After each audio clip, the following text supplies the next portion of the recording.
꿈다운 라디오 2022년 장마철 꿈다운 새벽 책방 뽀송뽀송하게 문 열었습니다. 오늘도 돈의 속성 시작합니다. 부자가 되는 3가지 방법. 혜림님부터 읽어주세요.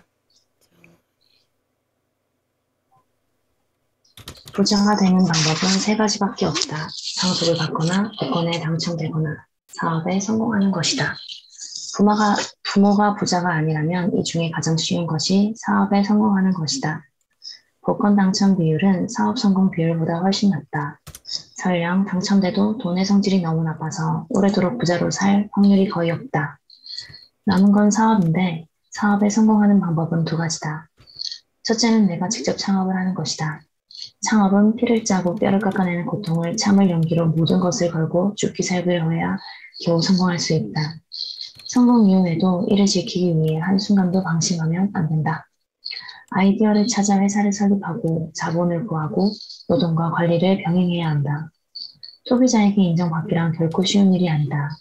물론 성공을 제대로 하면 내 인생에 나를 완벽하게 선물로 줄 수 있다. 평생 자기 결정권을 유지하며 내가 하고 싶은 것을 할 수 있는 자유와 내가 하고 싶지 않은 것을 하지 않을 자유를 갖는다. 둘째는 남의 성공에 올라타는 것이다. 남의 성공에 올라타는 것이다. 이긴 편이 내 편이다. 선두에 선 말을 타고 가다가 뒷말이 앞서가면 재빨리 바꿔 타고 달려도 아무도 비난하지 않는다. 이 방법은 직접 창업하는 방법보다 더 안전하다. 어려서부터 시작할 수 있고 직장에 다니면서도 충분히 할 수 있다. 이미 한 분야에서 1등 기업으로 경영을 잘하고 있는 회사들이 있다. 그들은 회사의 가치를 수백만 수천만 조각으로 나눠 그 조각 한 개를 주식이라 부르고 그 주식을 아무나 사고 팔 수 있도록 만들어놨다. 이 조각은 한 장씩도 팔고 1년 내내 언제든 구매할 수 있다. 은행이나 증권사에 방문하면 그 자리에서 바로 살 수 있는 계좌를 만들 수 있고 인터넷이나 앱으로도 가입 가능하다. 그 회사의 주식을 사기 위해 회사를 찾아가거나 연락할 필요도 없다.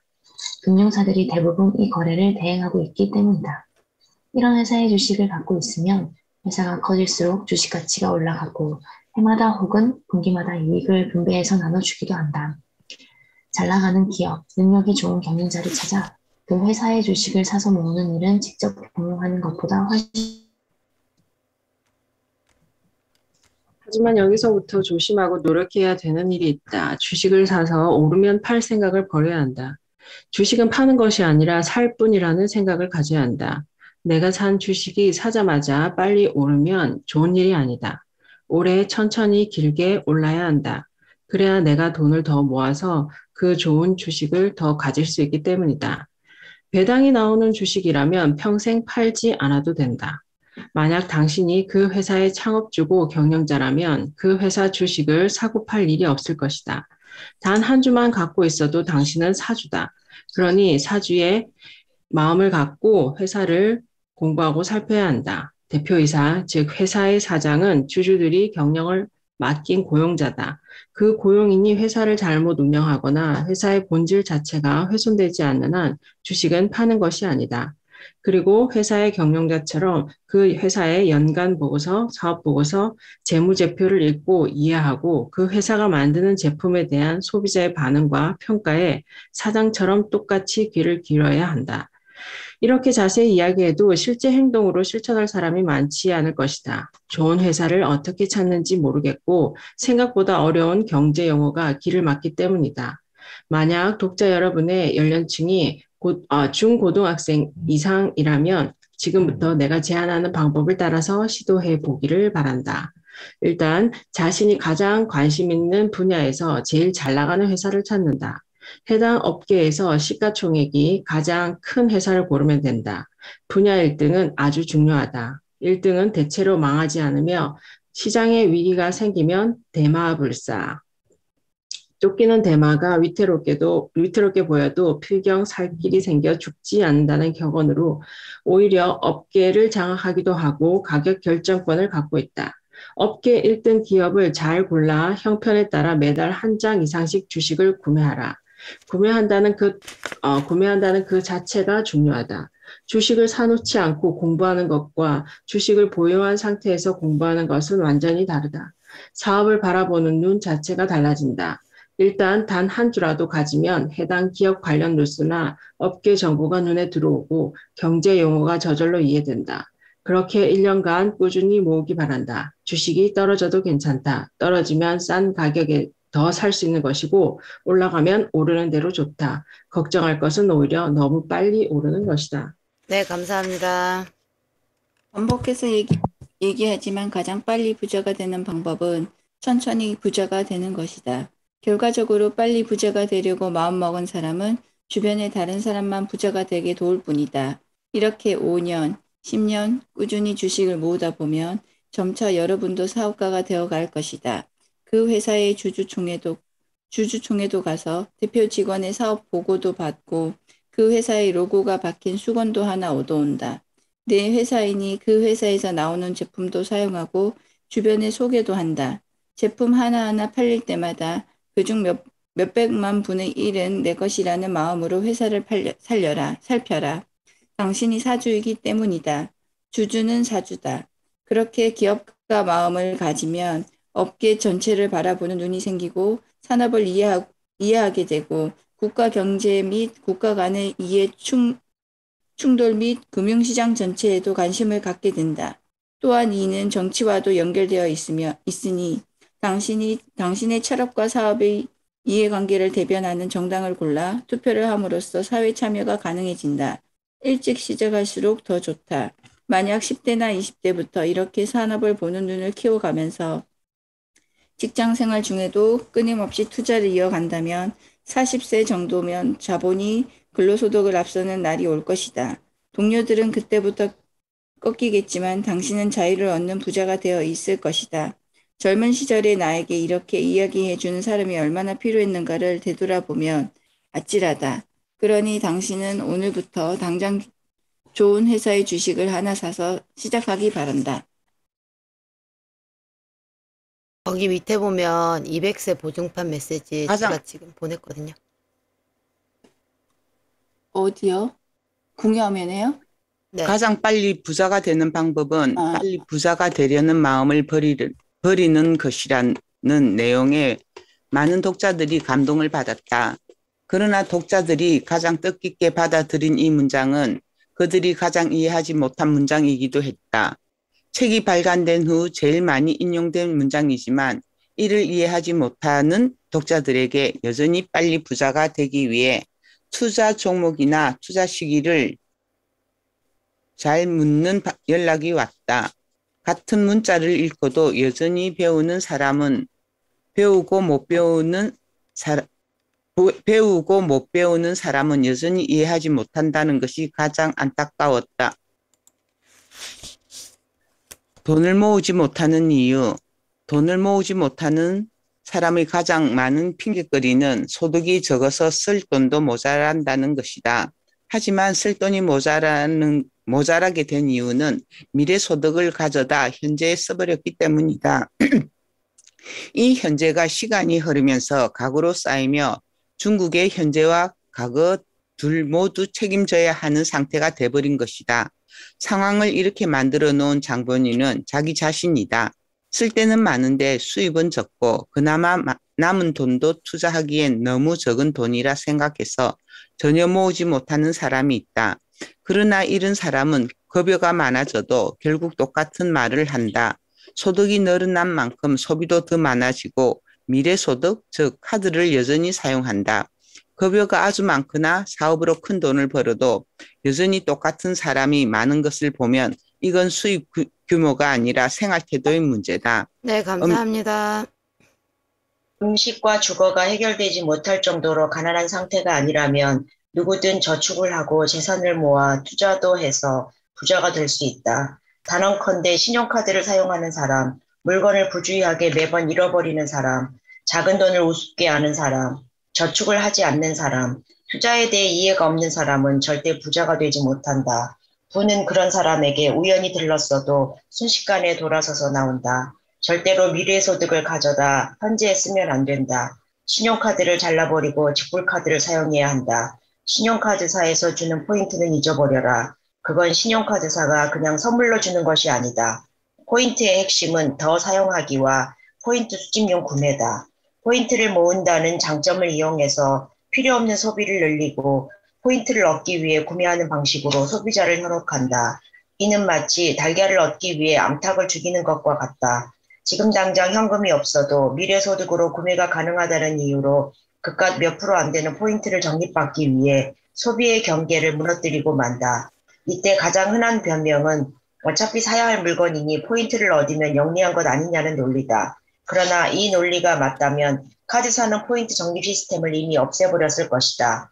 카드 사용을 중지하고 이번 달부터 직불카드나 현금을 사용해보면 불필요한 지출이 현저하게 줄어드는 것이 보인다. 실제로 더 많은 이익을 보게 된다. 10,000원 가치의 포인트를 모으려면 100만 원의 소비가 일어나야 하고 그중에 몇십만 원은 필요 없는 지출이다. 카드 사용은 정말 어리석은 짓이다. 물건을 부주의하게 다루는 사람도 절대 부자가 되지 못한다. 물건이나 상품이 무생물이라는 생각에 함부로 다룬다. 그러나 모든 물건은 자연에서 나온 재료와 인간의 시간이 합쳐져 생겨난 생명 부산물이다. 모두 생명에서 온 것이다. 오랫동안 쓰는 물건이나 밖으로 가지고 다니는 물건에는 예쁜 스티커나 레이블 머신을 이용해 자기 이름을 붙여놓는 것이 좋다. 주인의 이름을 단 물건은 그 순간 생명을 가진다. 설령 잃어버려도 꾸역꾸역 주인을 찾아온다. 집안에 가져올 땐 정해진 자리에 놓고 사용 후에 청소나 관리가 필요한 물건은 즉시 닦아서 손상을 막고 가끔씩 쓰거나 계절마다 쓰는 제품은 정갈하게 포장해서 먼지가 닿지 않고 언제든 다시 쓸 수 있도록 관리해야 한다. 돈은 물건이라도 존중하는 사람에게 붙는다. 재물의 형태는 결국 물건이기 때문이다. 작은 돈은 큰 돈의 씨앗이고 자본이 될 어린 돈이기에 씨앗을 함부로 하고 아이를 돌보지 않는 사람은 그 어떤 것도 키우지 못한다. 작은 돈을 모아 종잣돈을 마련해서 투자나 사업의 마중물을 만들어가는 것이 성공의 기초다. 기초를 다지지 않고 지은 건물을 임시 가옥이라 부른다. 크게 짓지도 못하거니와 바람만 불어도 날아가 버린다. 모든 투자는 작은 돈에서부터 시작된다. 작은 투자로 시작한 투자 경험이 큰 투자도 가능하게 만들어준다. 자산은 모이면 투자를 해야 한다. 투자하지 않는 돈은 죽은 돈이고 실제로 아무것도 하지 않는 장롱 속의 돈은 인플레이션이라는 독을 먹고 서서히 죽어버린다. 투자에 대한 이해나 경험이 없는 주인에게 끌려간 돈은 홀로 죽어가거나 기회만 생기면 탈출해버릴 것이다. 지금 책을 덮고 가위를 가져다가 신용카드를 잘라라. 부자가 되는 첫 걸음이다. 자신이 문맹인지 알아보는 법. 한국은행이 2018년 경제금융용어 700선이라는 책을 발행했다. 국민에게 올바른 경제개념을 알리고 금융 이해도를 높이려는 의도였다. 결과적으로 경제에 관한 합리적인 의사결정을 도우려는 것이다. 해당 파일은 한국은행 사이트에 가면 무료로 다운받을 수 있다. 이런 용어는 실제 경제활동을 하며 사는 모든 현대인이 반드시 배워야 하는 것이다. 나는 이 교육이 고등학교 정규 과목에 편입되어야 한다고 믿는다. 예전에는 시골에 살던 노인들 중에 어떤 분들은 글을 읽지 못해 아들에게서 오는 편지를 집배원이 읽어드리곤 했다. 글을 모르는 중세시대 유럽인은 성직자가 읽어주는 성경의 해석과 가르침을 따를 수밖에 없었다. 책을 볼수니 신과 직접 교류할 수 있는 방법을 몰랐기 때문이다. 글을 모르는 문맹은 서럽고 가난한 삶을 살게 된다. 컴퓨터 문맹도 마찬가지다. 현재 컴퓨터나 스마트폰 사용법을 모르면 그 어디에서도 일자리를 구할 수 없다. 배달 일도 구하지 못한다. 배달 기사들은 몇 개의 스마트폰을 동시에 쳐다보며 업무를 처리한다. 이동은 일의 한 부분일 뿐이다. 스마트폰 사용법을 모르면 정보 세계인 지금 세상에서 낮은 하층민으로 살 수밖에 없다. 요즘은 스님도 카톡을 하고 목사님도 페이스북을 해야 신도들과 교류가 가능한 세상이기 때문이다. 글을 모르는 문맹이나 컴맹 외에 금융도 마찬가지다. 금융 지식은 생존에 관련된 문제다. 앨런 그림스커는 글을 모르는 문맹은 생활을 불편하게 하지만 금융 문맹은 생존을 불가능하게 만들기 때문에 더 무섭다라고 말하기도 했다. 금맹인 사람은 자산을 지키고 늘리는 데 있어 무너진 성벽을 지키는 성주와 같은 신세다. 내 자산을 남들이 가져가려 해도 지키지 못하고 빼앗아가고 뺏어간 줄도 모른다. 재산을 모으려 해도 내 가치와 상대의 가치를 모르니 매번 터무니없는 값을 지불하거나 헐값에 넘기기 일쑤다. 그래서 실제 생활에서는 문맹이나 컴맹보다 더 비참한 삶을 벗어나지 못하기도 한다. 자신의 성벽을 쌓아 남들로부터 재산을 보호하고 자산을 성 안에 모아두는 모든 금융활동은 이런 용어를 이해하는 데서 시작된다. 네, 감사합니다. 우리나라 성인의 금융 이해도를 조사해보면 OECD 평균보다 낮다. 연령대별 이해도를 살펴보면 30대가 가장 높고 그 다음으로 40대, 50대, 20대, 60대, 70대 순으로 나타난다. 월소득 250만 원 이하 사람들의 금융 이해도는 58점인데 반해 250만 원 이상 420만 원 이하는 63점이며 그 이상의 소득자는 66점 정도다. 20대와 60, 70대가 금융 사기에 가장 취약하고 투자 위험에 많이 노출되는 것도 낮은 금융 이해력에 기인한다. 수입이 많을수록 금융 지식이 늘기도 하지만 금융 지식이 많아야 소득도 늘고 재산을 지킬 수 있기에 금융 이해력 자체가 대단한 삶의 도구라고 볼 수 있다. 남녀노소를 불문하고 금융 지식이 부족하면 잘못된 투자나 금융 결정을 하기 쉬우며 이런 결정은 결국 스스로를 신용불량자나 빈곤층으로 전락하게 해 사회 전체에 문제가 된다. 여기에 한국은행이 국민이 알면 도움이 되겠다고 생각한 용어 중에서 90여 개만 추려보았다. 이 중에 80% 이상을 이해하고 설명할 수 있다면 당신은 거의 완벽한 성벽을 갖춘 성주다. 만약 50에서 80% 사이라면 긍정적이나 여전히 공부를 조금 더 하고 투자를 해야 한다. 만약 아는 용어가 50개 이하고 그동안 아무런 관심이 없었다면 모든 공부를 중단하고 이 용어부터 공부해야 한다. 하루가 급하다. 성벽 밖으로 당신 돈이 매일매일 쏟아져 내리고 있다. 아무리 열심히 일하고 아무리 성실하게 보초를 서도 아무 의미 없다. 당신의 노동과 재산은 맥없이 사라져버릴 것이다. 다음 용어를 잘 읽어보고 내용을 이해하고 남에게 설명할 만한 것에 표시해보기 바란다.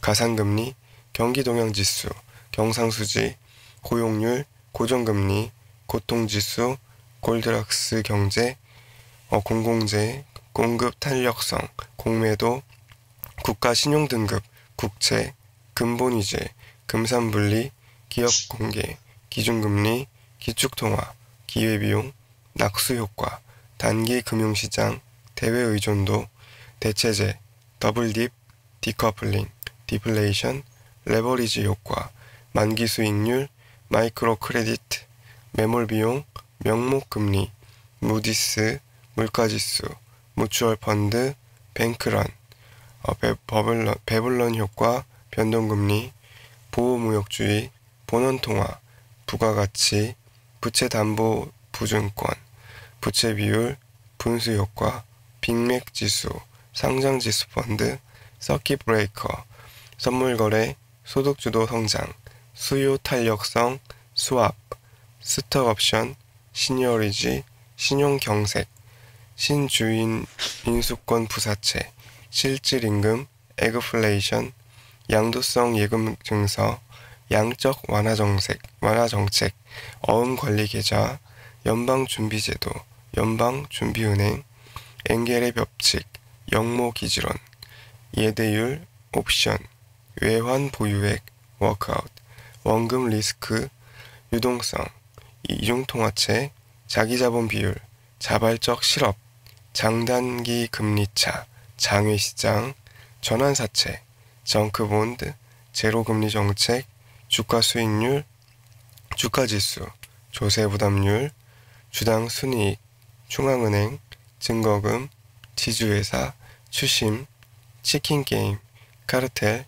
콜옵션, 통화스왑, 투자은행, 특수목적기구, 파생금융상품, 평가절하, 표명금리, 한계비용, 헤지펀드, 환율 조작국, M&A. 감사합니다. 수학을 공부하기 위해서는 사칙연산을 배우는 것이 시작이다. 사칙연산을 더 쉽게 이해하기 위해 구구단을 외운다. 영어를 배우기 위해서도 알파벳을 알아야 한다. 대문자와 소문자 모두 외워야 한다. 이것은 학문의 시작이다. 우리는 금융이나 경제를 아무에게도 배울 수 없다. 우리나라 어느 학교에서도 실제적인 경제교육을 시키지는 않는다. 이유는 간단하다. 굳이 가르칠 이유가 없어서다. 마치 예전에 노예나 노비에게 글을 가르치지 않았던 이유와 같다. 글을 배우면 생각이 깊어지고 기억을 정리할 수 있고 문서가 보이기 때문에 다스리는 사람에겐 아랫사람들이 글을 배우는 것이 달가울 리 없다. 경제 지식도 마찬가지다.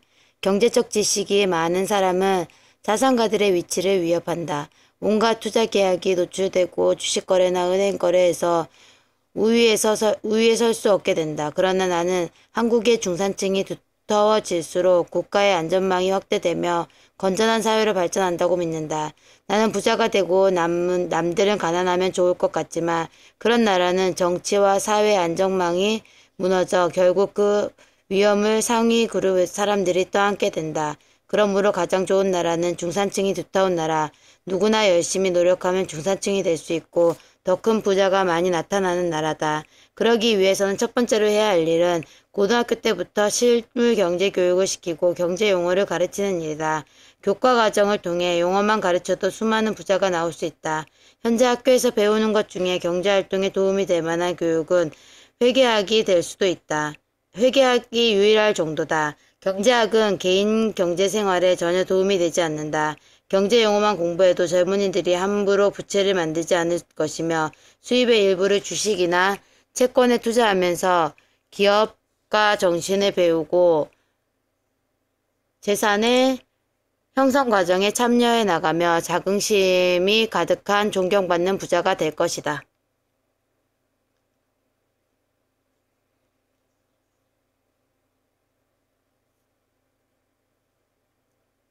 윤정선 다시 가주시면 될 것 같아요. 혜림. 네, 윤정쌤 하시면 될 것 같아요.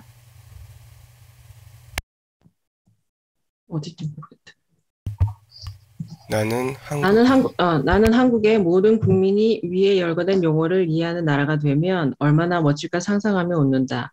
기자들이 함부로 경제를 핑계 삼아 정치적 편향 기사를 쓰지 못하니 엉뚱하게 집을 사거나 풍락장에 바가지를 씌우지도 못할 것이다.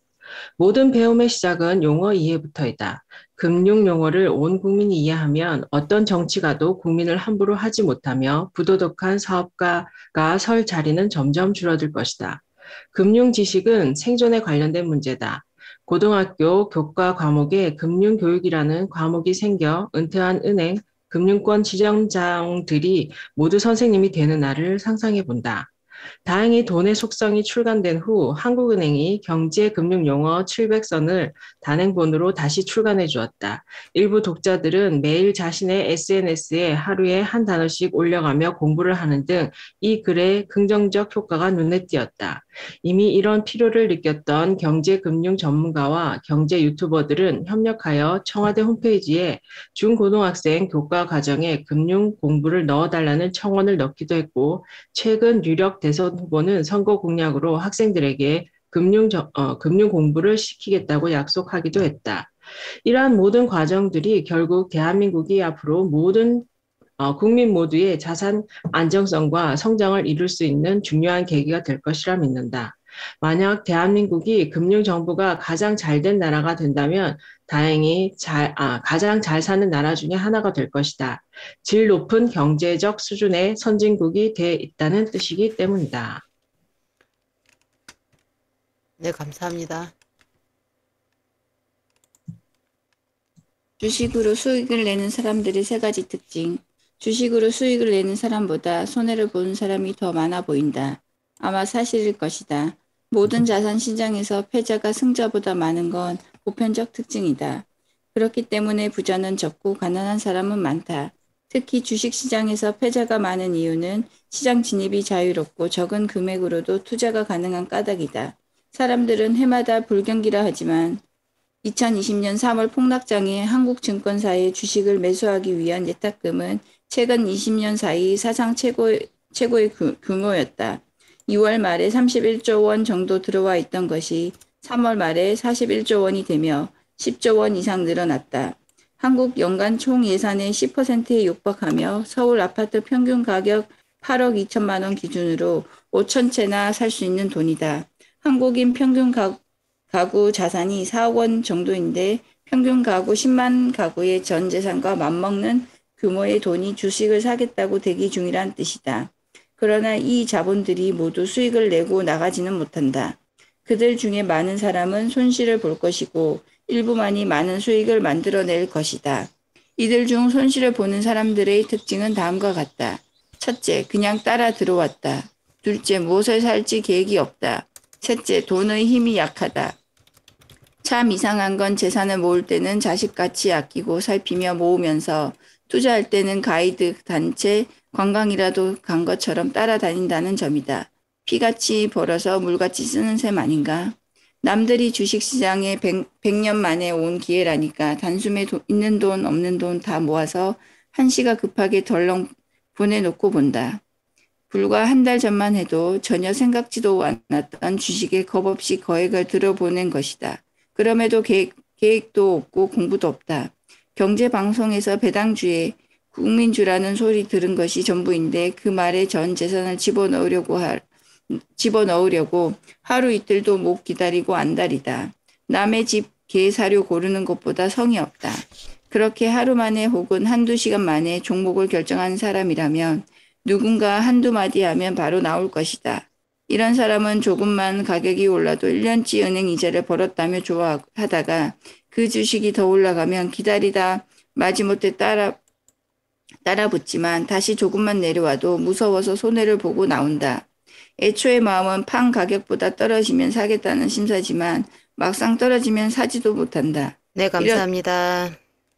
이런 사람은 투자는 물론이고 투기도 못하고 그냥 증권사 수수료나 주고 거래량 늘리는 역할이나 하다가 슬금슬금 통장에서 돈이 아이스크림처럼 녹는 걸 보게 된다. 더구나 모아온 돈에 다음 달 대학 등록금이나 내년 결혼 자금 같이 시간에 여유 없는 돈이 섞여 있다.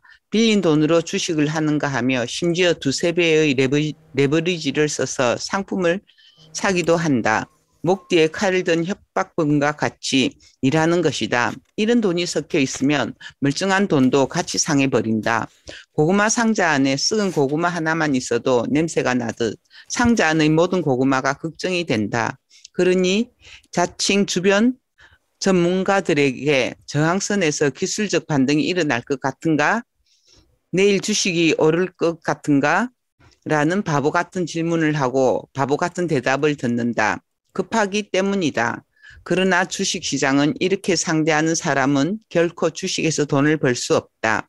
설령 우연히 돈을 벌었어도 그 돈을 다시 주식으로 들어와 결국 원금과 함께 사라져 버린다. 주식시장은 자신을 도박장으로 만드는 사람에게는 냉혹한 벌을 내려 재산을 몰수해버린다. 주식시장에서는 주식과 그 주식이 거래되는 이유를 명확히 알고 있는 사람이 장기적으로 돈을 번다. 이들은 시장의 기능을 잘 이해하고 있는 사람이다.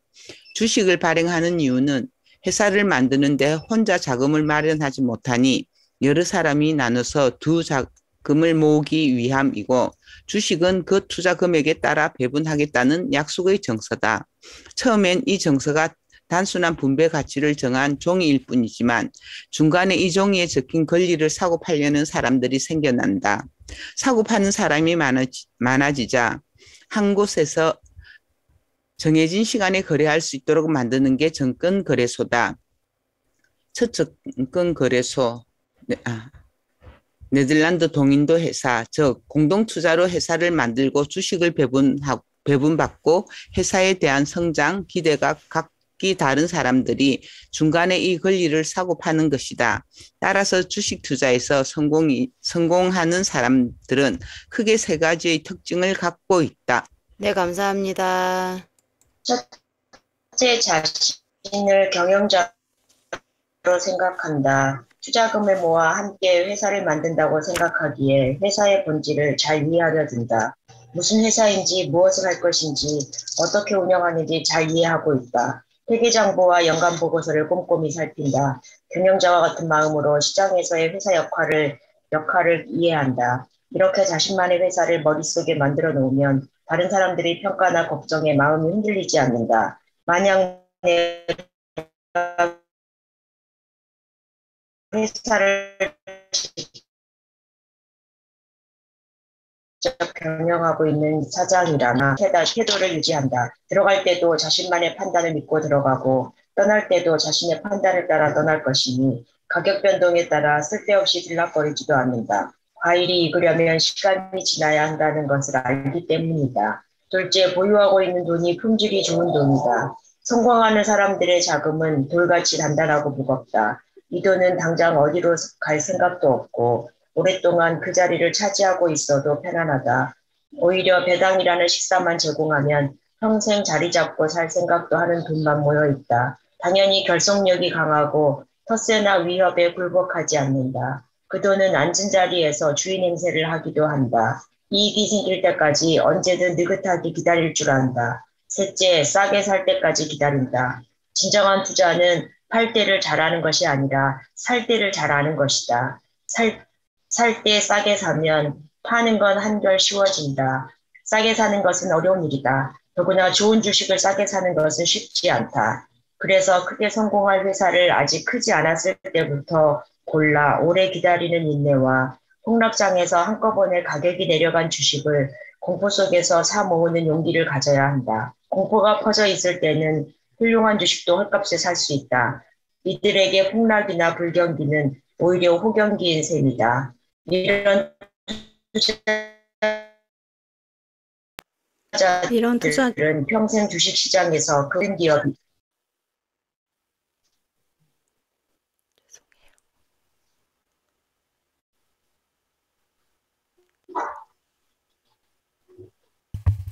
끊긴 것 같은데요. 저 할 차례인가요? 저희 요거 뒤에 조금 남았는 것 말고 오늘 끝낼 거예요. 정혜님 그 마지막에 읽어주세요. 가만히부터예요? 네. 가만히 생각해보면 세상의 거의 기업이 주식회사 형태로 움직이고 해마다 성장을 해왔다. 그런데 왜 사람들은 주식시장을 합법적 도박 정도로 생각하거나 제로섬 게임장으로 여길까? 그동안 당신이 주식에서 돈을 잃기만 했거나 별 재를 못 봤다면 성공하는 사람들의 세 가지 특징 중에 단 한 가지라도 해당하는 부분이 있는지 스스로에게 물어보기를 바란다. 아마도 없을 것이다. 이런 사람들은 성공하는 사람들과 똑같은 가격에 똑같은 주식을 사도 결국 돈을 잃는다. 그래서 진정한 투자자는 친척이나 친구에게도 투자를 권하거나 의견을 말하지 않는다. 어차피 나올 때는 같이 나오지 않을 것이라는 것을 알고 있기 때문이다. 결국 주식 투자는 온전한 자기 자본으로 자기 스스로를 믿는 사람들이 그 결실을 가져가는 시장이다. 네, 감사합니다. 저희 오늘 여기까지 할게요. 고생하셨습니다. 사진 찍어야죠. 아, 네, 그쵸. 야, 고생하셨습니다. 이 책 뭐 이래? 맞죠. 완전 미치겠어, 완전. 아, 네, 지금 예전에 지금 계속 소름 돋아. 이거 나왔을 때 읽었을 때랑 너무 느낌이 다른데요. 맞죠. 완전 느낌 틀려요. 좀 그때 이거 그냥 그때 나가지고 오디오북 들을 때도 너무 어려워가지고 그냥 그렇지 이러고 막 그랬는데 난 이 책 빌렸다가 어려워갖고 읽다가 중간에 책 듣고 다시 도서관에 갖다 줬었거든. 자, 우리 찍습니다. 돈의 속성 갑니다. 하나, 우리 기본으로. 하나, 둘, 셋. 네, 돈의 속성. 차트 돈의 사람반 속성. 교과서로 선정해야 돼. 교과서 좋네요. 먼저 네, 나가볼게요. 네, 알겠어요. 오늘도 수고하세요. 고생하세요. 저녁에 봬요. 네. 오늘 아침 좀 이상하더라 읽을 때. 맞죠? 됐는데. 응. 그런 느낌이 싹 오면 그날 괜찮아요. 진짜 오늘도 뭔가 좋은 일이 있을 것 같아. 정신 한 개도 감사해요. 없는데. 돈의 속성 일자 할 때는 또 비슷한 책이구나 했더만 또 틀리다. 매번 미치겠네. 좋은 날 뒤통수 되세요. 빡 이거 뭐고 뒤통수 빡 울지. 맞죠? 오늘 1일이니까 정말 완전 뒤통수 빡 때렸어. 진짜 오늘부터 정신 차리고 해야겠어요, 주식을. 네, 원금과 함께 사라지면 안 되니까요, 그죠? 네. 모르는 함께 살아주세요. 저도 나갑니다. 안녕히. 네, 좋은 날 되세요. 감사합니다. 이따 봐요. 네. 네, 이따 봐요. 저녁에 봬요.